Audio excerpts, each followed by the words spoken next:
Hi, Acadiana. Meteorologist Dave Baker here on a Tuesday. Today's August the 25th. A little more cloud cover here locally. We are watching two systems, at least disturbances that are out in the Atlantic. We're going to focus more on 96L, which is the system that's coming off of the African coast. That one looks like it has the best chance for development, and we've been talking about this now for a little over a week. It's been kind of showing up in the models, global models for the most part. So we're going to go over some of that. We will look at 95L that's over near Bermuda, but I really don't think that that's going to be much of a threat to anyone, as CIRA is really going to start to take hold of this as it moves into the northern part of the Atlantic. Unfortunately, it's east of Bermuda, so at this point, we're not expecting anything close to that. It'll just push out into the North Atlantic, but a lot more cloud cover here in Acadiana, which is a nice change from what we've seen over the past several days. No heat advisories in effect for the entire Acadiana region, too. So again, some nice changes. Temperatures today, we're going to struggle our way to 95. Might not hit that now, looking at all the cloud cover that's out there, but it's really good news because we've been sweltering here for the last couple of weeks, and hopefully some of you got some rain. I got a little bit of rain at my house, maybe about a tenth of an inch, maybe a tenth of an inch. It was looking like it had a little bit more bark than it had bite for sure by the time it got to my house, but I was excited to have at least a little bit of rain. Haven't seen much here over the last month or so. And as we look at some of our beach cams, Panama City looking gorgeous as always, Orange Beach looking good. Look how smooth those waters are.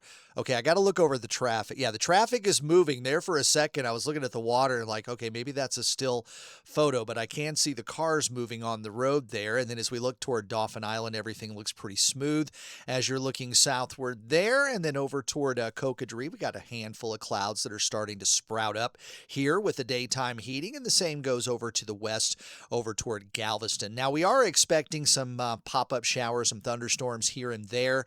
Higher rain chances, again, will be east of us with lower rain chances off toward the west. And as far as the Gulf waters, again, as you saw there, we're talking about basically the summer doldrums there as we've got virtually no wind. That's one thing that I really don't like about summer in South Louisiana is we don't even get a breeze to kind of cut the heat here, and that's where we are right now. Now, fortunately, we do have that first disturbance that came through yesterday, brought some showers, some thunderstorms. You got some of that on the offshore waters, and then the next round coming out of the Arklatex, moving across the I-20 corridor. We got some showers over Cenla right now, and those are going to continue to push to the south. I don't think they're going to be quite as robust as some of the thunderstorms we saw yesterday, but there's going to be yet another piece of energy that's probably going to stir up right about in here. And that's going to move off toward the southeast to around that big ridge of high pressure that's been responsible for the heat, but fortunately it's kind of backed off toward the west over the last couple of days. So as far as our tour of the tropics, we'll start with the east coast this time around as we've got a bit of a front that's pushed offshore. Occasionally, like what we're seeing there east of Bermuda, you can get some kind of a tropical or a subtropical system that can develop along a low pressure area along the front. Not really seeing evidence of that right now, but as it continues to move out into the Atlantic, we'll watch that. And then as far as the Gulf waters, we've got some low cloudiness there over the northern part of the Gulf. We've got a little flare up of some thunderstorms there near the Florida Keys, but the rest of the Gulf waters are looking pretty quiet here, as well as the Bay of Campeche and going down toward the Yucatan Channel. Again, you got a flare up of some moisture there between Cuba and Florida. You've still got some energy and some moisture left over from last night's storms that kind of pushed off toward the southeast, and then down over the northwestern portion of the Caribbean, the Yucatan. Everything looks pretty good there, nice and quiet. Bit of a tropical wave pushing westward there. That's generating some shower and thunderstorm activity off the Nicaraguan coast, and that will also continue to push off toward the west into the Pacific Ocean. The rest of the Caribbean looks pretty good. You got an approaching wave in the southern part there coming up to around Trinidad, and then you've got, looks like more of an upper level, maybe piece of a tropical wave, probably the southern part of what that little piece of energy was there over the central Atlantic. This is that 95L that's out here, and that looks like maybe kind of a frontal boundary maybe that we're looking at there.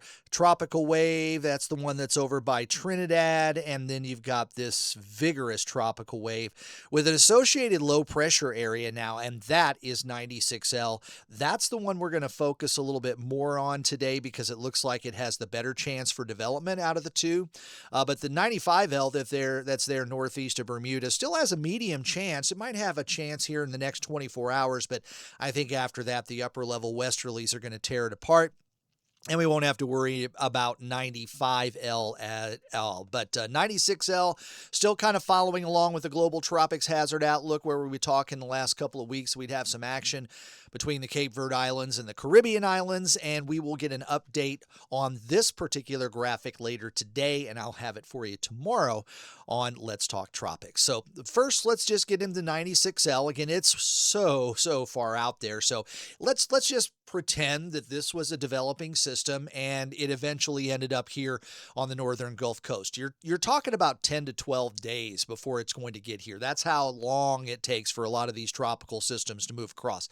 Not saying that this is going to come into the Gulf or the Caribbean, but that would be about the time frame when we start looking at waves that are coming off the African coast. And I don't have a satellite loop here, but I do have an image, and it's the visible satellite image. And actually on the loop, you can see a little bit of a low pressure area trying to start up there.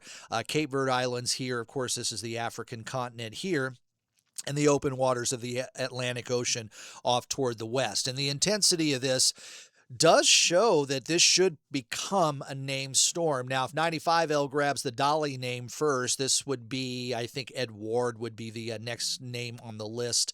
Not exactly sure. I can check real quick here as we drop one of these here. No, it doesn't seem to be going on. I was trying to find the list of my names that I've got over here on the left-hand side of the screen. And again, let's see if we can. Now I'm just losing it there. So let's go ahead and move on as far as what we're looking at here. And again, when we're talking about these next systems here as they come off the African coast, the intensity forecast is showing that this will be a named storm, and it does have some potential perhaps to become a hurricane farther down the road. We haven't had any hurricanes yet in the 2026 season. We've only had 3 named tropical storms, and all of them have been relatively weak so far. And the newest run of the computer models here, because 96L is kind of a fresh system, so we don't have all of the models that are on this map just quite yet, but you see just a general westward movement and then more of a turn toward the northwest.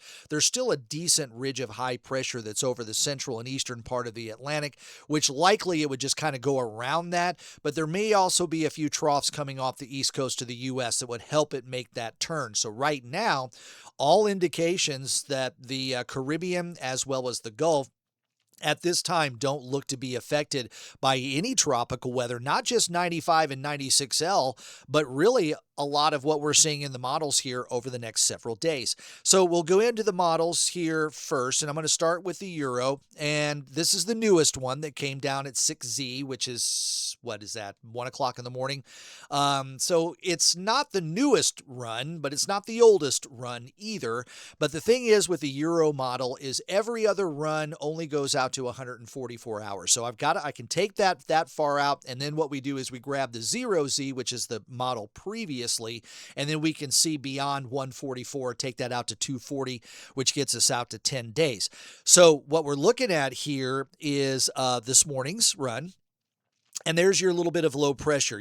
We're doing the anomalies here. So basically what this map is showing us is this low pressure area the lower than what it normally would be? These are the anomalies. So again, you've got pretty much extreme high pressure here, and then you got very deeper low pressure there. That's kind of the example that we're going with. And you see as we push this into motion and we go into Thursday and Friday, the Euro model is advertising a weak low pressure area, but it doesn't last very long. By the time it starts to head over toward the islands, toward the end of this week and into Saturday and Sunday, you see it kind of disappears there, and we'll just go ahead and take it all the way out to that 144 hours, and you can see that pretty much it just falls apart by the time it gets there.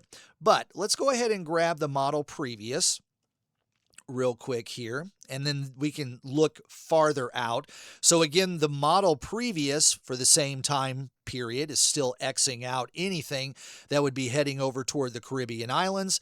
And if we go out to the 10 days, let's just see if we've got anything new that might be coming up. It really doesn't seem to be advertising a whole lot.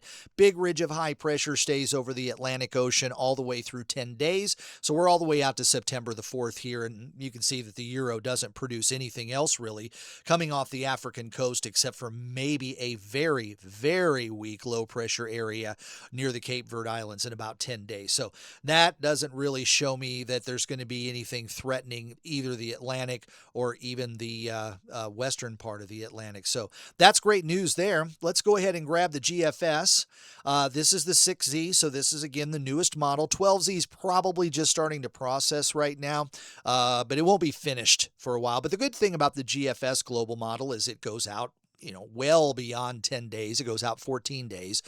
So we don't have to switch models in between, but we'll just run this through, and you can see that the GFS has a bit stronger of a low pressure area, and it also keeps it away from the islands. So maybe what we're seeing here is with a different track, because remember, the Euro model pretty much had this kind of going westward like this and then heading there and then kind of falling apart. So the possibility that this is showing a little bit of a stronger low pressure area is because it's in a different region of the Atlantic. We might be talking about some areas that perhaps could have some lower wind shear in this area, which might allow it to hold its own or perhaps strengthen here. But let's just go ahead and take it all the way out to the 240 days. And by the time we get to day 10, you can see we're still talking about the GFS advertising probably a named system moving across the Atlantic, at least think on this run, it looks like it bypasses Bermuda well to the east, which is great news because Bermuda, I know it's really hard to see on this map, but it's right about in there. So you can see that the low, according to the GFS, is passing well to the east of Bermuda. And of course, we're also pretty confident that nothing is going to be moving into the Gulf or the Caribbean here, according to the top two global models that we look at. And then when we do our forecasting, when we're kind of hunting for tropical waves and tropical disturbances, the first models we're going to look at are the global models because they go out well beyond 7 or 8 days. And then when we start to get into the fine tuning of some of the forecasts, especially if it's close to land, we can start looking at the specific ensembles, hurricane models, mesoscale models that are really high resolution. They give us every hour type of updates. But when we're in this kind of a stage, we start with the global models and we just kind of look for some agreement between the different models. So we can roll this back one more time. We can grab the Canadian for fun and see what it looks like just to see if there's any agreement. And you can see that this is kind of in between. So you see where the direction of movement is with the Canadian. So it's a little bit farther to the south than the GFS and a little bit farther to the north of the Euro, but it also for a while has it being affected by shear. It kind of falls apart in this area. And then by the time we start to get out to that 10-day period, now this one would have it still holding together after 10 days, but it also would be threatening Bermuda a little bit more because I think Bermuda is right about in this area here on this particular map. So you got 3 different global models or rather the Euro model really has this thing tearing apart by the time it reaches the islands. The GFS keeps it as a named storm, moves it much farther to the north, and then turns it around a ridge of high pressure. And then finally, the Canadian model is kind of splitting the difference there with a weaker system, but kind of in between where the Euro and the GFS were holding some of that info. So real quick, we'll grab the Google models as well. And again, you can see the tracks based on the computer models, but we'll go ahead and hit play anyway. And you can see that 95L, it's got a couple of models that thinks it wants to be a named storm. But then 96L looks like on the GFS, I don't see any of the models really getting up to tropical storms. So It might be agreeing a little bit more with what we're seeing with the Euro compared to the GFS, and it also kind of throws it toward the Northern Islands, which is a little bit more like what we were seeing with the Euro. But as we go out beyond 10 days, there might be still feel a few blips there around the Bahamas, but by that point in time, it may not even be what we're looking at currently. So the Google AI is pretty much on track with some of the global models. Wanted to remind you, though, that the water temperatures are quite warm again across much of the Gulf and the Western Caribbean, Western Atlantic, but some of the water temperatures over the Caribbean and out over the Atlantic, they're certainly warm enough to sustain tropical activity, but I will say they are a bit lower than what we were seeing in the previous two hurricane seasons. So maybe that'll help us out a little bit. And if that heat content that goes below the ocean kind of drops a little bit too, that could also make it a much easier going hurricane season compared to what we've seen over the past couple of years. Wind shear is still quite strong. Remember, the Euro was kind of talking about wind shear perhaps tearing apart that system as it moves off toward the west. There's a lot of wind shear over the northeastern Caribbean, which pushes out into the Atlantic. If that remains there 4 or 5 days down the road, then it will be affected by that wind shear. And we're going to real quick just kind of tap on the El Nino too. As the El Nino index continues to climb and the forecast models continue to show that we could be talking about a record-breaking El Nino. We've already seen some unusual stuff happen in the Pacific with the very warm waters. A lot more activity over on the Pacific side. We've had 2 named storms that affected Hawaii, which is really unusual. First, having a landfalling named system and then having another one just a week later kind of pass to the south. So that's a little bit unusual. But then on the other side, on the Atlantic, as expected, El Nino seems to be shearing apart a lot of storms that are just in their formation phase, and that's probably why we've gotten through almost the entire month of August with only 3 named storms under our belt and no hurricanes. So we are way behind when it comes to development over the course of the year. And part of that is the El Nino, and you see the El Nino index is approaching 2.35, which is right along with what our model predictions are showing. A lot of models go beyond 2.5, perhaps as high as 3.0, which is going to put that in the running of perhaps the strongest El Nino ever on record. And I was reminded that that 2015-2016 record runs along, I want to say it's 1877 or 1878, or maybe it's 1880. And 1888, we had an El Nino that apparently was pretty strong compared to this 2015-2016 one. I'm going to have to do a little bit more digging on that, but I think there was one that was in the late 19th century where we did have El Nino peaking, probably estimated to be as strong as the 2015-2016. The 97-98 one is obviously strong. The 82-83 one is kind of one I remember when I was a lot younger in high school as being this thing. This is kind of where I really first heard about El Nino when I was younger and how it was affecting different weather patterns, particularly like mudslides on the West Coast during the wintertime. But we're at 2.34. That is where we are today, and that is the current high point. And we've broken into number 4 spot from number 5 above the 2023-24 El Nino that was just at 2.13. So El Nino is our friend when it comes to hurricane season, but it might be our enemy as we finish off the year, because as we start to go into the winter, it does produce more rain, and I know we could all use a little more rain after this very dry summer, but it also tends to increase the chances for severe weather and tornadoes during the winter months. We have a lot of severe weather already in the winter months here along the Gulf Coast, but sometimes El Nino can enhance that, and we are expecting El Nino to peak out probably sometime in November or December. So the frequency of hurricane activity is continuing to go up. We peak out on September the 10th, which is just under 2 weeks away. Just over 2 weeks away. And of course, the Atlantic, really everywhere in the Atlantic is pretty much open for business for the possibility of some development. Fortunately, we're not seeing a whole lot, and hopefully we stay nice and quiet here for the next several weeks. If we can get through through the next 5 weeks without anything getting into the Gulf, you can start to breathe a bit of a sigh of relief. Well, I hope you enjoy Let's Talk Tropics, and if you do, please like this video, subscribe to my channel, and also turn on those notifications.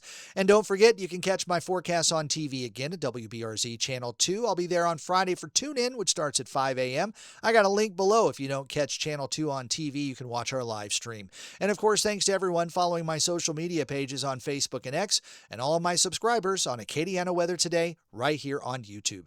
I'm Meteorologist Dave Baker. Enjoy the rest of your day, and I'll see you on Wednesday.